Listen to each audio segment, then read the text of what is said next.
Oh, do I have a treat for you. Donald Trump's poll numbers have been taking a nosedive. And this week, he shook up his campaign. Paul Manafort, largely seen as a moderating influence on the Donald, has taken a back seat to the fiery nationalist Steve Bannon and Republican pollster Kellyanne Conway. Is Trump shuffling the deck or changing strategy? There's no one better to ask than Dana Perino, co-host of The Five and former White House press secretary. It might be better to ask him. Boy, he's right. Donald, come on out, dear. No? Oh, he's so shy. I think they tried to spin it as, oh, this is just no big deal. We're adding staff. But if you're changing the head of your campaign 11 weeks before the election, it's going to get news. And it was meant to. I mean, it was front page above the fold in every newspaper. Yeah. It's you news. think that he should have waited, though, to release this announcement? Well, not necessarily. I mean, it was going to be big news either way. But my communications mind said he gave this speech about law and order on the Tuesday night.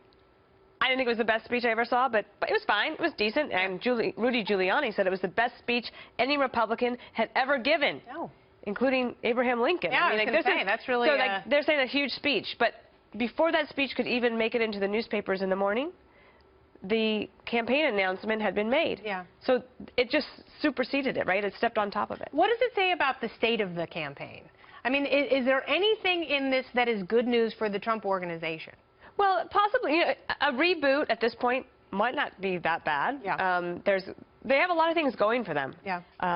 But there's a lot of things that are just in the numbers are not good. So in all the battleground states, he's down. Yeah. But he's not down by so much that it's impossible to come back. And the debates are going to be super good for him, maybe. That's a really good point. But that could be an enormous game changer that everyone is going to be paying attention to. This is what everyone has been waiting for the entire election cycle. But what I want to know is the thing that is problematic is Donald Trump, a lot of times when he doesn't have a specific plan, he says, I'm going to put the best people in place. And there's an implicit trust required that you have to place in him to know that no matter what happens, if he can't do it, if he doesn't know about it, he's going to put someone in place to do that. But the problem is when you have your third campaign manager in 2 months, it looks as though you perhaps haven't been putting the best people in place. And if his intuition and personnel and staffing is so great, why didn't he put Bannon and Conway in charge in the first place? Or why didn't he just fire Paul Manafort? If you're a small government person, one of the things you want to see is that we're not going to be layering people over people. That's what happens in all of these big, huge cabinet agencies. Yeah. I think Paul Manafort's been in the news a lot lately for possible impropriety with Russia. Maybe that was getting to be a little bit too hot, and so they had to push Manafort down. I don't know what they're doing. I wish I could tell you. I talked to Anthony Scaramucci this morning, who was part of the campaign. He was on Outnumbered, and he got quite a grilling from the couch because it's getting a little bit harder for people who work on the campaign to defend everything Trump says and does and the actions of the campaign as a whole. But he said, no, Paul Manafort is still in charge, which doesn't make sense if you have a guy who's called the CEO, and that's what Steve Bannon is. You know, he was the executive editor of Breitbart News.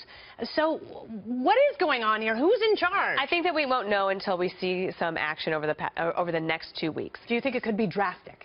Well, one of the things they said is Kellyanne Conway, a respected pollster, now campaign manager, said, we're just going to let him be himself. We don't want him to feel boxed in. Now, that is super entertaining. Yeah. I'm going to watch it. And the ratings might go up, and his poll numbers might see a little bit of a tick up. But the thing is, it's not like he is trying to make up 3 points. He's trying to make up 9 points. That's the average of the polls all taken together. So he's got a lot of room to do. Hillary Clinton, during the Olympics, ran ads. She reached 25 million people. Donald Trump had rallies, did not run any ads, but his social media presence is pretty good. If he thinks that maybe he can try to tighten this up between after Labor Day and the first debate, he might just try to be himself. I mean, at this point, just like go for broke. Yeah, no, you really have to go for it. You know, there are people who say that he wants to lose. If he does want to lose... I don't think he wants to lose. He's given up. It's certainly going to be entertaining. I think the thing that's most interesting is what role he's going to take if he, in fact, does lose, and how much of a thorn he's going to be in Hillary Clinton's side day after day after day, because believe me, I think he's going to keep holding press conferences, and he's going to keep running, even if he doesn't want to seek the presidency, just to make life difficult. He might question where she was born. Yeah. She was born in Kenya. That's the weird thing. And her mom is Sir Edmund Hillary. So weird. Dana, thank you so much for being here. I always appreciate your insight. Very good.